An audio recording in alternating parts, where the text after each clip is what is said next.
Good morning students. I hope you have completed question answer of the previous chapter. So today I am going to start our next chapter, that is digestive system. Now let's we start. Our topic is what is digestion.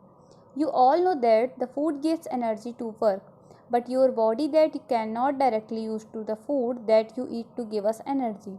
The food that you eat like rice, chapati, meal, fruits and vegetable is broken down into the smaller forms.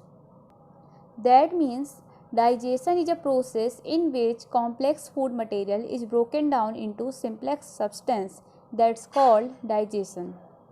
देखिए हम सब लोग जानते हैं जो food होता है वो हमें एनर्जी प्रोवाइड कराता है, बट आप लोगों को ये भी पता होगा कि हम जो भी फूड खाते हैं वो डायरेक्ट हमें एनर्जी प्रोवाइड नहीं कराता है, क्योंकि फूड जो हम लोग खाते हैं बहुत ही वो कॉम्प्लेक्स फॉर्म पे खाते हैं, और जब कॉम्प्लेक्स फॉर्म हमारे अंदर हमारे बॉडी के अंदर जा करके जब वो सिंप्लेक्स फॉर्म पे बदल जाता है, उसी प्रोसेस को हम लोग डाइजेशन प्रोसेस बोलते हैं. Now next the process of digestion. There are several organs in the body that help in the digestion system. First is the mouth. When we eat food, the morsel goes into the mouth where it is chewed by the teeth. The presence of saliva, commonly known as spit in the mouth, makes it easier to chew the food. देखिए क्या होता है, हम लोग पहले जो कुछ भी खाते हैं वो सीधे हमारे सबसे पहले हम लोग मुंह से खाते हैं ना, हमारे माउथ में जाता है, और माउथ में हम जानते हैं वहाँ पे हमारी क्या होते हैं, टीथ होते हैं. मतलब हम कुछ भी खाते हैं तो वो टीथ के द्वारा क्या होते हैं, चबाए जाते हैं. मतलब जो भी हम खाते हैं वो टीथ के द्वारा उसको छोटे छोटे पार्ट में डिवाइड कर दिया जाता है. और स्लाइवा के प्रेजेंस में क्या होता है, जो भी हमने खाया है वो स्लाइवा के द्वारा हमारे माउथ से नीचे की ओर सेंड कर दिया जाता है. Step second is the food pipe.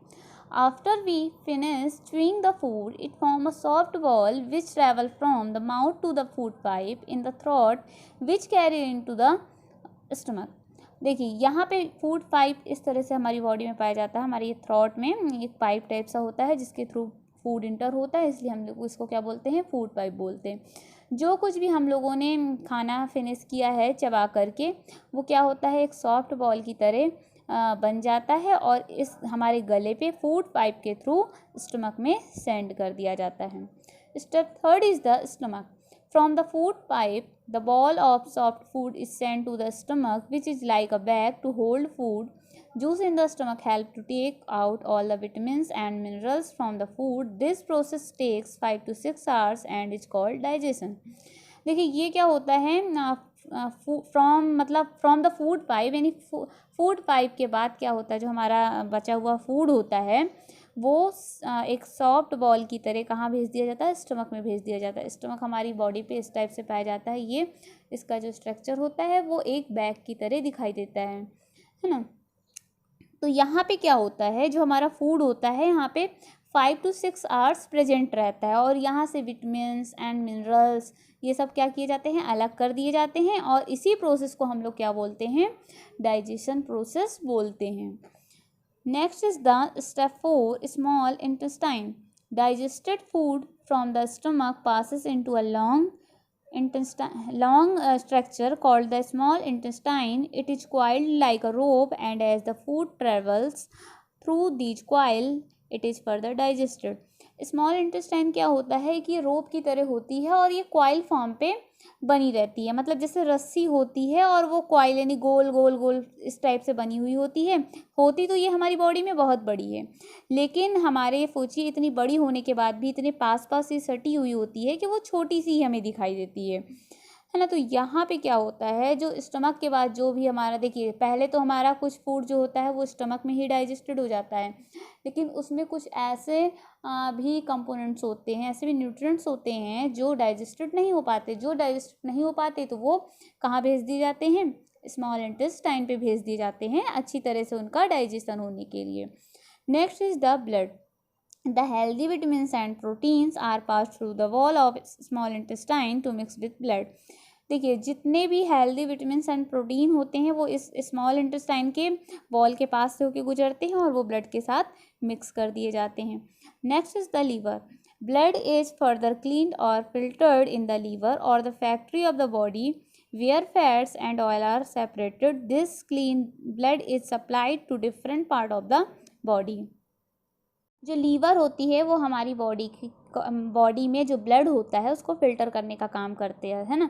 इसलिए इसे हमें अपनी बॉडी का क्या बोलते हैं, फैक्ट्री भी बोलते हैं। यहाँ पे क्या होता है, फैट्स और ऑयल अलग अलग सेपरेट रहते हैं और जो क्लीन ब्लड होता है वो हमारे बॉडी के डिफरेंट पार्ट में सप्लाई कर दिया जाता है।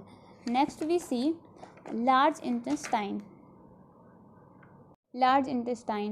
Some part of the food remain undigested like fiber in fruits, vegetable and cereal. They are not absorbed and pass from the small intestine into the large intestine. देखिए हम जो भी food लेते हैं उसका बहुत सारा पार्ट माउथ के थ्रू हमारा जो क्या कहते हैं फूड पाइप से होते हुए स्टमक और फिर स्मॉल इंटेस्टाइन से होकर के डाइजेस्ट हो जाता है। लेकिन कुछ पार्ट ऐसा होता है जो डाइजेस्ट नहीं हो पाता है, तो वो लार्ज इंटेस्टाइन पे आकर के डाइजेस्ट होता है। Water from the body is absorbed into through the wall of large intestine. जो हमारी बॉडी में जो वाटर होता है वो एब्जॉर्ब कर लिया जाता है लार्ज इंटेस्टाइन की वॉल के द्वारा। This softness and left over food waste, if there was no water the waste would remain in the body. From here it is excreted or removed through the body in the form of stools or potty. देखिए क्या होता है, जो हमारे body में water होता है वो लार्ज इंटेस्टाइन की वॉल के द्वारा एब्जॉर्ब कर लिया जाता है, बट जो पार्ट जहाँ पे वाटर नहीं होता है वो वेस्ट के थ्रू हमारी बॉडी से बाहर एक्सक्रीटेड हो जाता है। और वो एक्सक्रीटेड कैसे होता है, पॉटी के रूप में एक्सक्रीटेड हो जाता है। Now this chapter is over, so I will send the question answer in this chapter in the next PDF. Okay, thank you.